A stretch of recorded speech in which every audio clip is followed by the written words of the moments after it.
वृद्धिं सततं तनोतु बुद्धिर्बलं यशोधैर्यं निर्भयत्वमरोगता अजाड्यं वाक्पटुत्वं च हनुमत्स्मरणात् भवेत्.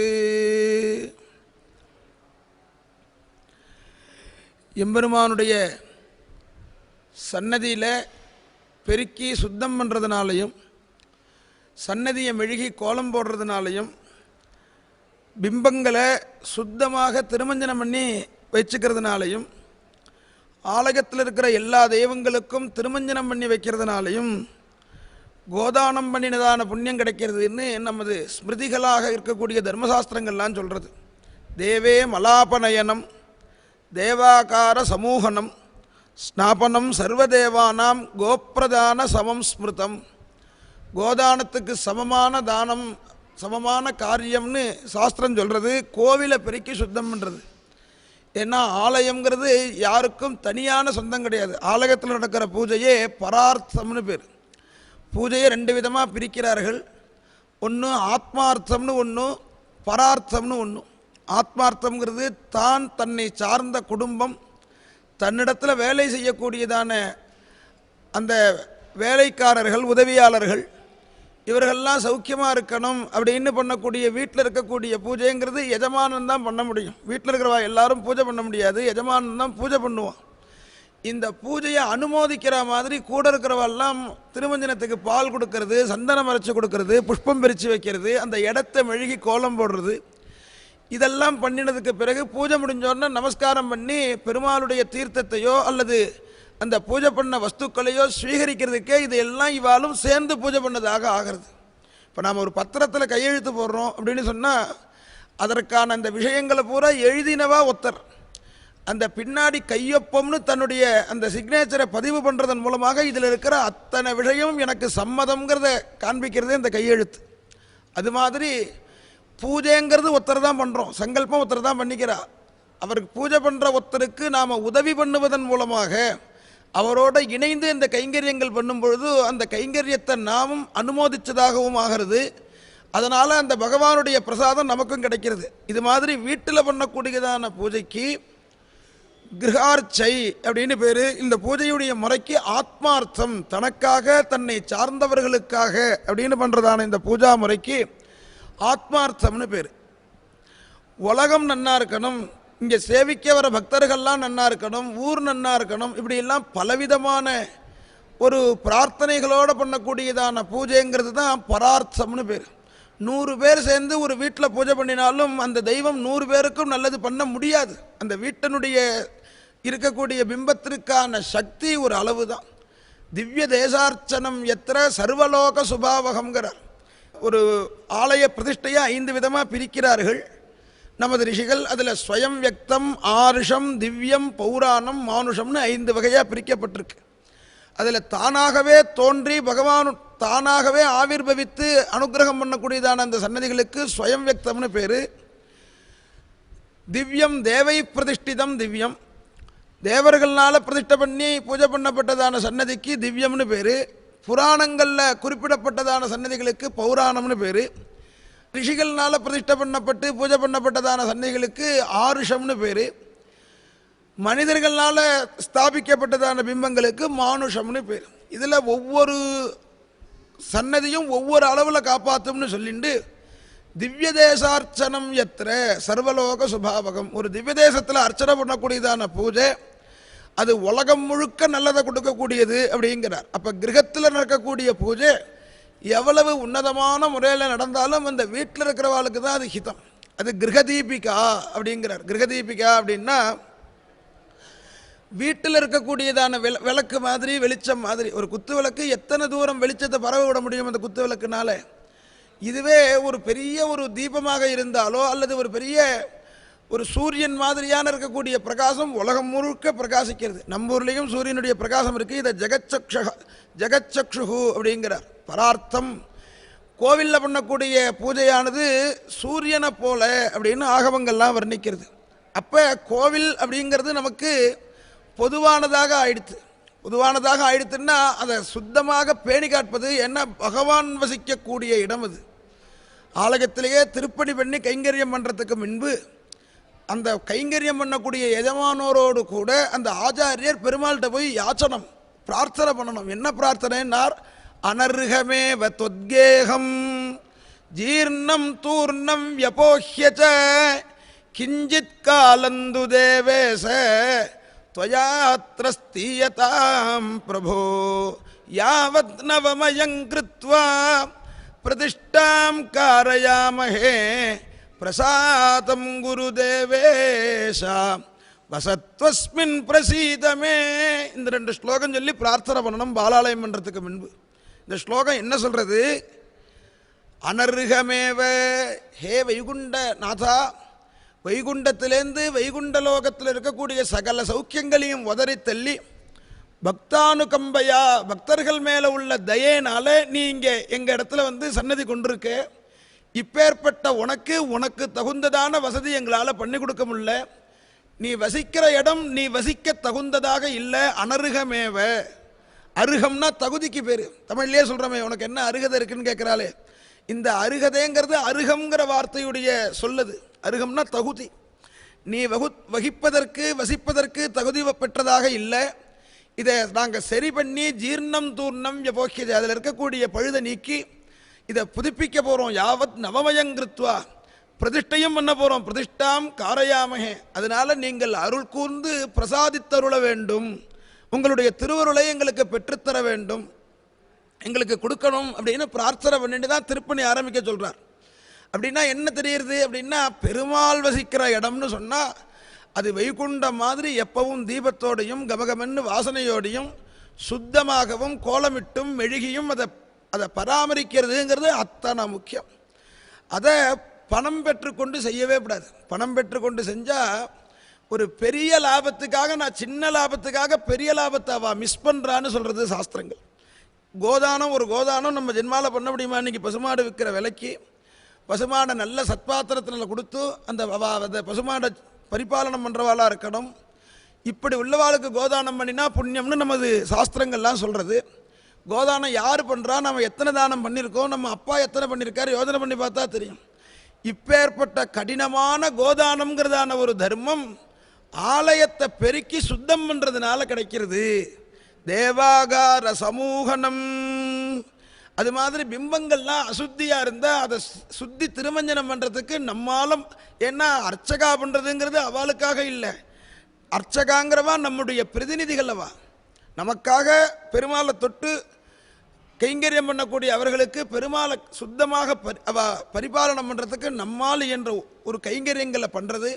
இதெல்லாம் கோப்பிரதான சமம் ஸ்மிருதம், இது கோதானம் பண்ணினதுக்கான புண்ணியம் அப்படின்னு சாஸ்திரங்கள் வலியுறுத்துறது. அந்த வகையில் பெருமாளை தினமும் சேவிக்க போகிறோம். சேவிக்க போனால் ஆலயத்தில் அர்ச்சனைன்னு பண்ணி கொடுக்குறா, நிறையா கைங்கரியங்கள் பண்ணுறா. இந்த கைங்கரியங்கள் பூரா சங்கல்பம் இல்லாமல் பண்ணக்கூடாது. சங்கல்பம் அப்படின்னு ஒன்று பண்ணுறோம். சங்கல்பம்னா என்னன்னா, கர்ம கரிஷ்யே, செய்ய போகிறேன், அகம் கர்ம கரிஷ்யே, நான் இதை செய்ய போகிறேன் அப்படின்னு சொல்கிறோம். சங்கல்பம் இல்லாமல் பண்ணினா அந்த பலன் அசுரர்கள் எடுத்துக்கிறா அப்படின்னு சாஸ்திரம் சொல்கிறது. அப்போ சங்கல்பங்கிறது அவசியம் பண்ண வேண்டியது. நிறையா கர்மா பண்ணுறதாக இருந்தால் ஆரம்பத்தில் சங்கல்பம் பண்ணிக்கணும் அப்படிங்கிறார்.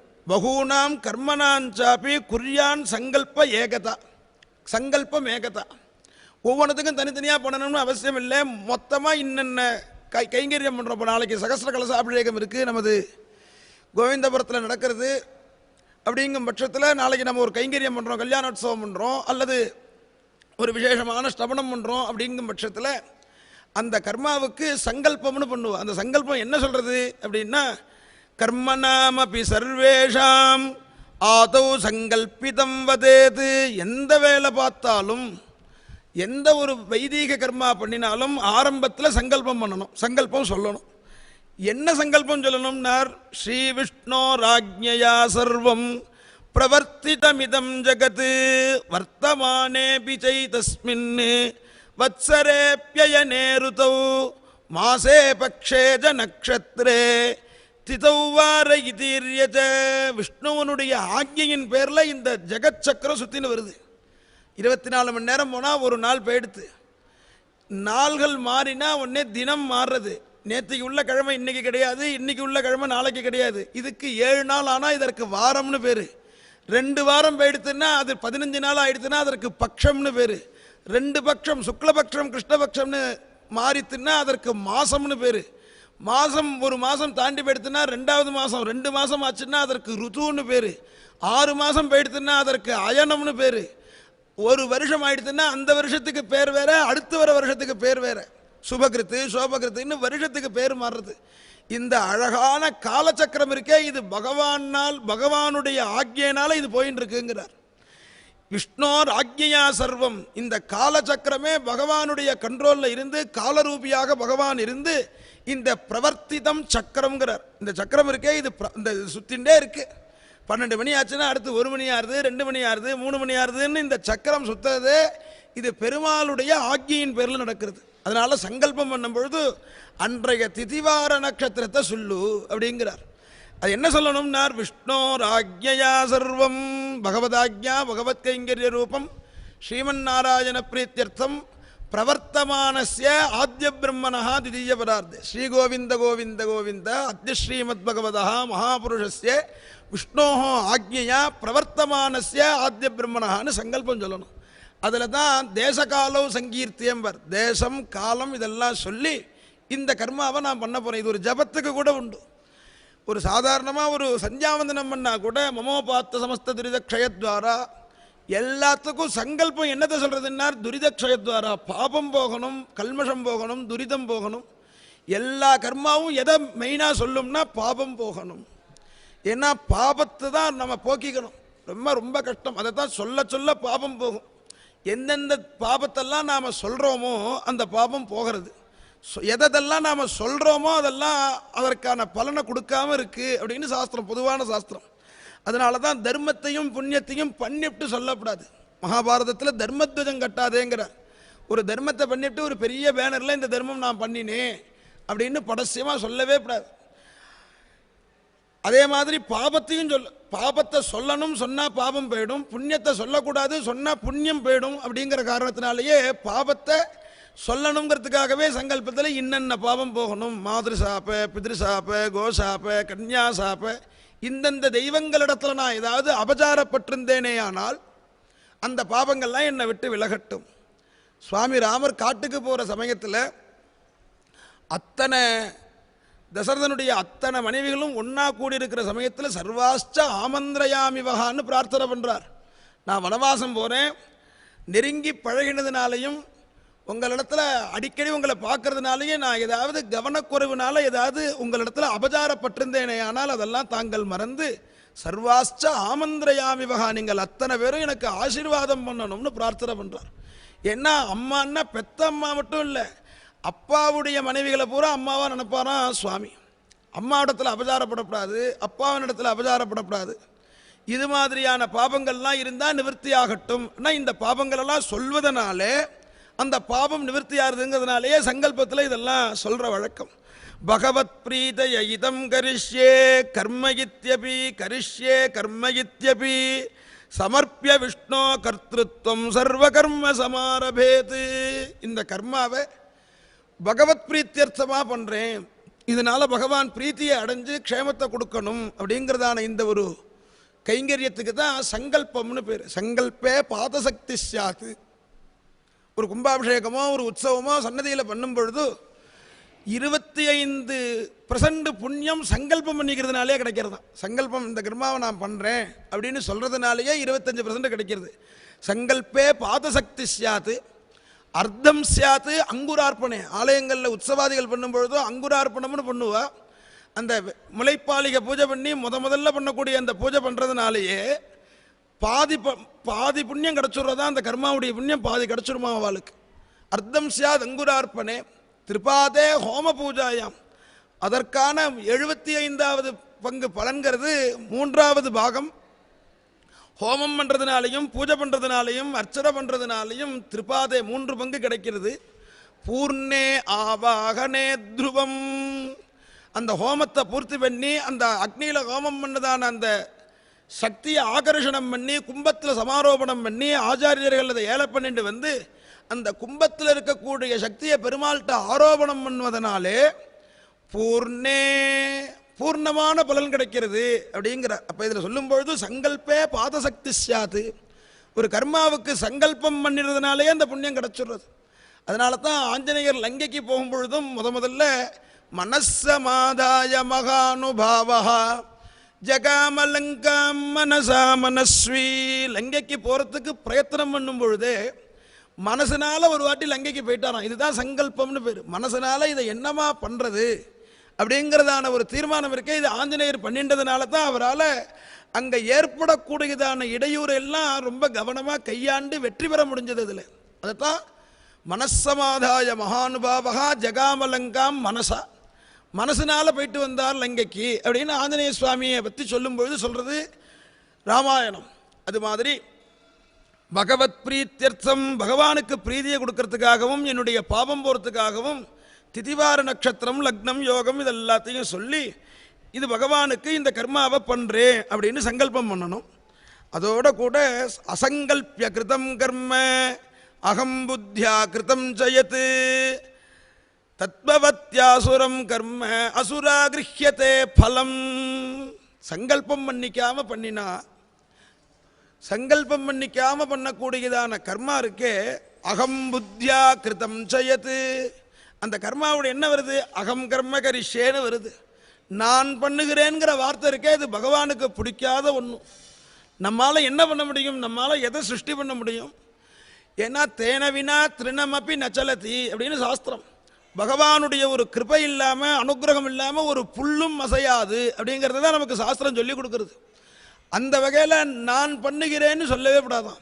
அப்போ இந்த சங்கல்பமோ எப்படி இருக்குது அப்படின்னா அகம் கர்ம கரிஷ்யே, இந்த செயலை நான் பண்ணுகிறேன்னு வருது. இந்த நான் போடுவதற்கு முன்பாக பகவத் பிரீத்தியர்த்தம் பகவதாக்ஞா பகவத் கைங்கரிய ரூபம், பகவானுடைய கட்டளையின் பேரில் நான் செய்கிறேன்னு சொன்னால் இந்த நான் என்பதான வார்த்தை இங்கே அடிபட்டு போயிடுறது. நான் பண்ணல, அவர் சொன்னார் நான் பண்ணினேன், அவருடைய பிரேரணையின் பேரில் நான் பண்ணினேன்னு ஆகிடும். பெரிய பெரிய வாசகங்கள்லாம் எழுதிட்டு ஒரு பெரியவர்கள் பேர் சொல்லி அவருடைய சொல்படின்னு போட்டால் இந்த வாசகம் பூரா அவர் சொன்னதாகும், எழுதின வாழ்க்கை ஒன்றும் இல்லை. இது மாதிரி நான் ஒரு கருவியாக இருக்கேனே தவிர இதை ஏற்பாடு பண்ணுறது நடத்துறது இந்த செயலை என்ன கருவியாக கொண்டு நடத்துறது எல்லாமே பகவான் தான். நாம் இன்றைக்கி ஒரு சகஸ்ரநாமம் பண்ணுறோம், ஒரு லட்சார்த்தனை பண்ணுறோம்னாலும் இந்த மனிதன் நம்மை இந்த காலத்தில் இந்த புஷ்பத்தினால் அர்ச்சிக்க வேண்டும் என்று பெருமாள் தீர்மானம் பண்ணுகிறார். அவருடைய கிருபை இல்லாமல் இந்த காரியம் சாத்தியம் இல்லைங்கிற ஒரு எண்ணத்தை மனசில் வச்சுட்டு இந்த கைங்கரியத்தை பண்ணணும். ஏன்னா அதைத்தான் இந்த ஸ்லோகம் சொல்கிறது, அகம் புத்தியா கிருதஞ்சயத்து, நான் சுவாமிக்கு பண்ணினேங்கிற எண்ணத்தோடு பண்ணினானே ஆனால் அந்த பலத்தை அசுரா தத்பவத்யாசுரம் கர்ம அசுரா கிருஹ்யதே பலம், இதற்கான பலனை அசுரர்கள் அபகரிச்சுட்டு போயிடுறா. அகங்கிறதான வார்த்தை சுவாமிக்கு பிடிக்காது, நான் பண்ணுகிறேன் அப்படின்னு சொல்லக்கூடாது.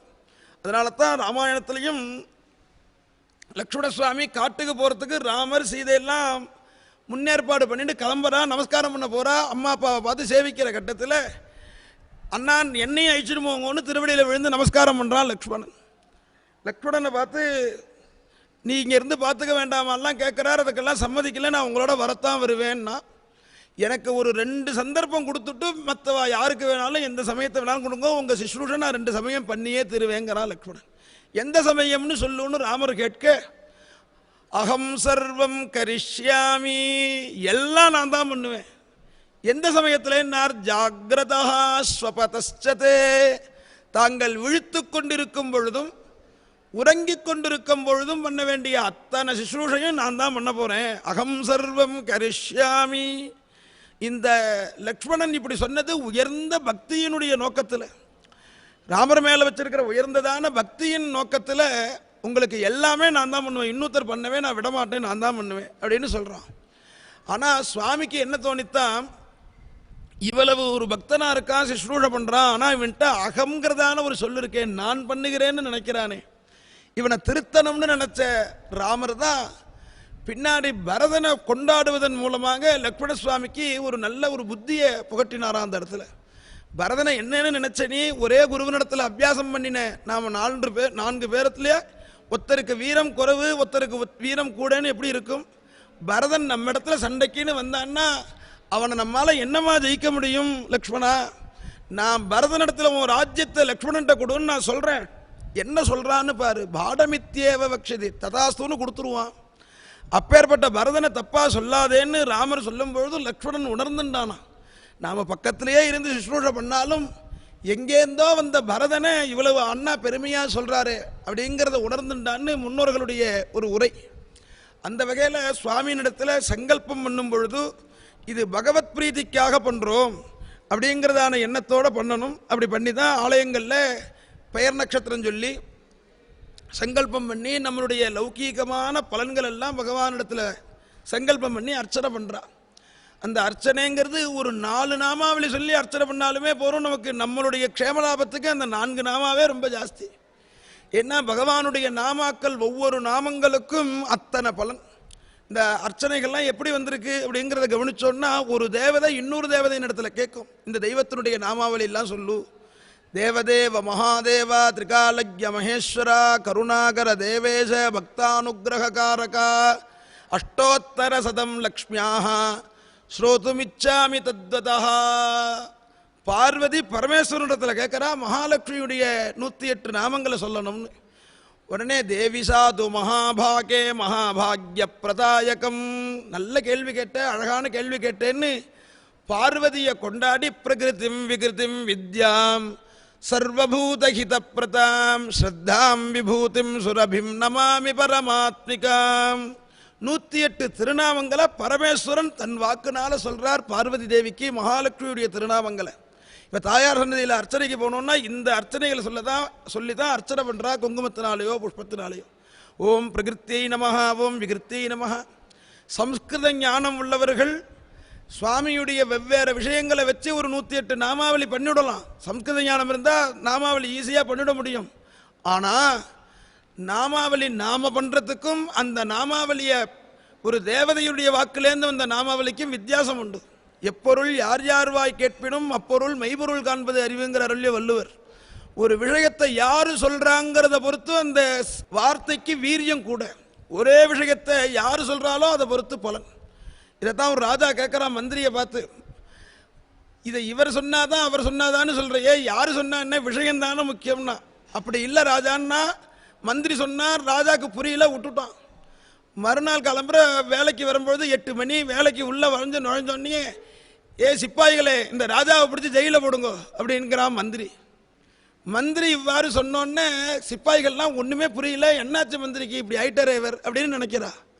ராஜாவுக்கு கோபம் தாங்கலை. நமக்கு கீழே வேலை செஞ்சு சம்பளம் வாங்குற ஒரு மந்திரி நம்மளை ஜெயிலில் போடுங்கிறான் பத்தியா. கோபம் வந்துடுத்து. சிப்பாய்களை பார்த்து, மூடர்களே என்னை திட்டா நீங்கள் பார்த்துட்டு இருக்கேன், ஜெயிலில் போடுங்கிறான். இவனை பிடிச்சி ஜெயிலில் போடுங்கன்னா எல்லாரும் பிடிச்சி ஜெயிலில் போடுறதுக்கு வந்துட்டா, மந்திரியை பிடிக்கிறதுக்கு வந்துட்டா. இப்போ நேற்றுக்கு சொன்னேனே, சொல்ல யார் சொன்னா என்னன்னு கேட்டேலே, இதே சொல்லதான் நான் சொன்னேன். இவ எல்லாரும் பதட்டத்தோடு நின்றுட்டா. இதே வார்த்தையை இப்போ நீங்கள் சொன்னோன்னே எல்லாரும் என்னை பிடிக்க வரா. அதனால சொல் யாரிடத்துலேருந்து வருதோ அந்த சொல்லுக்கு அதை பொருட்டு பலன்கிறத காண்பிக்கிறதுக்கு தான் நான் இப்போ இப்படி நடந்துட்டேங்கிறத அந்த மந்திரி சொன்னான்னு ஒரு கதை. இல்லை நாம் தெரிஞ்சுக்க வேண்டியது என்னன்னா, நாம் நம்மளுடைய ஞானத்தினால சுவாமி மேலே நாமாவளிகள் பண்ணினாலும் அது தேவதைகள்னால வரும்பொழுது அந்த வார்த்தைக்கு வீரியம் கூட சக்தி கூட.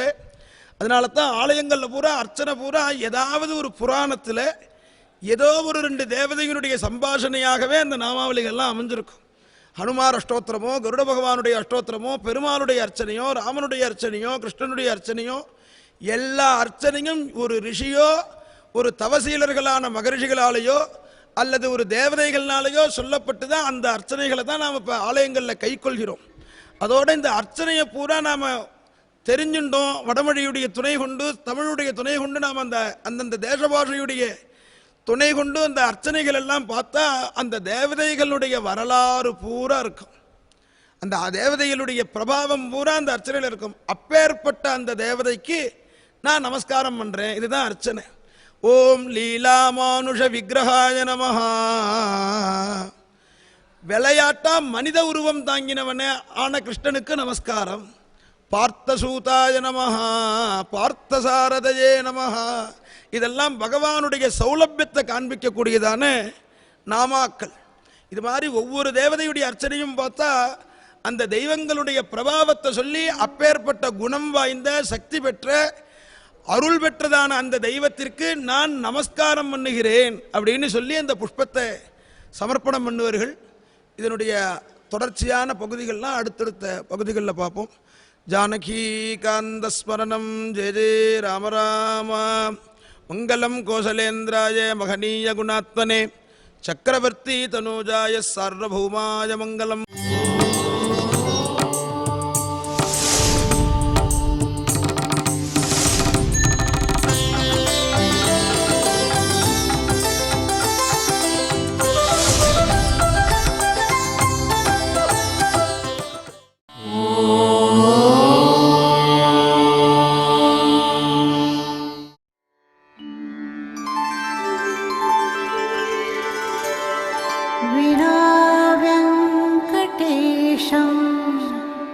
ननाथो ननाथः सदा वेङ्कटेशं स्मरामि स्मरामि हरे वेङ्कटेश प्रसीद प्रसीद प्रियं वेङ्कटेश प्रयच्छ प्रयच्छ.